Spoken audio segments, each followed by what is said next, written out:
Obec Kráľovany leží medzi pohorím Malej a Veľkej Fatry pri sútoku riek Váh a Orava.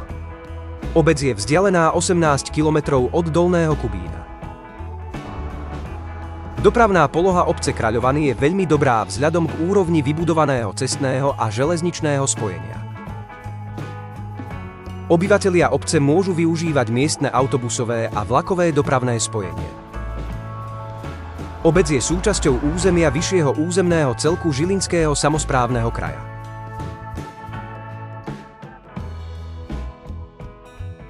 Z administratívneho hľadiska prináleží okresu Dolný Kubín. Priamo v obci sa nenachádzajú žiadne kultúrno-historické pamiatky, ktoré by mali vyšší spoločenský význam a plnili by funkciu kultúrno-historických predpokladov určených na rozvíjanie cestovného ruchu v území.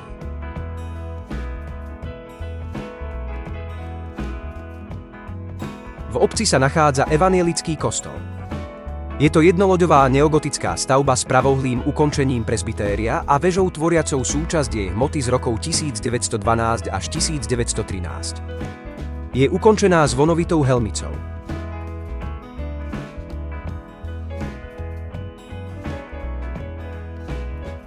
Pôvodný cintorín v obci sa nachádzal na hornom konci pod Brezovom.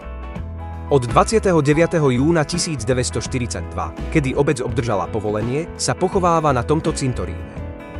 Na cintoríne sa nachádza vysoký drevený kríž s ukrižovaným Ježišom Kristom a nechýba ani dom smútku. V roku 1948 sa uskutočnila exhumácia 84 obyvateľov obce pochovaných v starom cintoríne. Ich telá boli prevezené práve do tohto nového cintorína. Občianska infraštruktúra týkajúca sa bývania a bytovej problematiky je v sledovanom území tvorená prevažne individuálnou bytovou výstavbou a rodinnými domami v súkromnom vlastníctve. Na organizácii spoločenského života sa podieľa obecná samospráva nielen formou poskytovania obecných priestorov pre kultúrne vyžitie obyvateľstva, ale taktiež spolupodieľaním sa na organizovaní kultúrnych, spoločenských a športových podujatí. V obci je iba materská škola. V obci nechýbajú obchody s potravinami a iným spotrebným tovarom.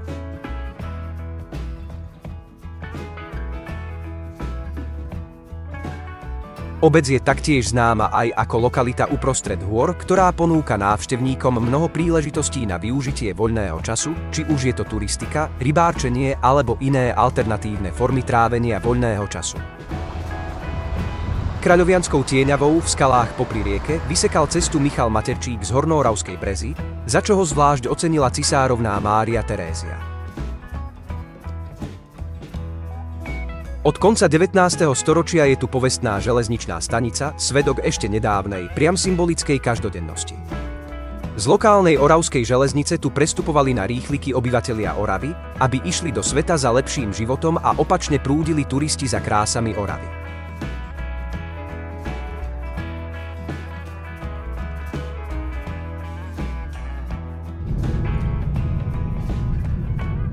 K obci Kráľovany patrí aj časť rieka, v ktorej sa nachádza zatopený lom, využívaný miestnymi na rekreačné účely.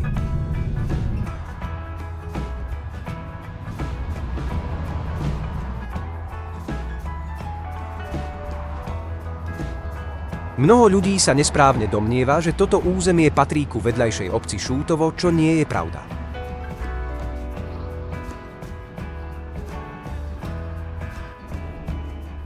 Nazýva sa Kráľovianske jazero, keďže patrí k tejto obci, známejšie je však ako Šútovské jazero. Okolo jazera je viacero pláží, a to dve väčšie, z ktorých je ľahký prístup k vode a niekoľko menších pláží s ťažším prístupom k vode. Jeho hĺbka dosahuje miestami až 15 metrov a jazero nemá prítok ani otok vody a je vytvorené zaplavením bývalého kameňolomu. V blízkosti jazera nechýbajú občerstvovacie zariadenia, trhovisko a samozrejmosťou je aj veľké parkovisko.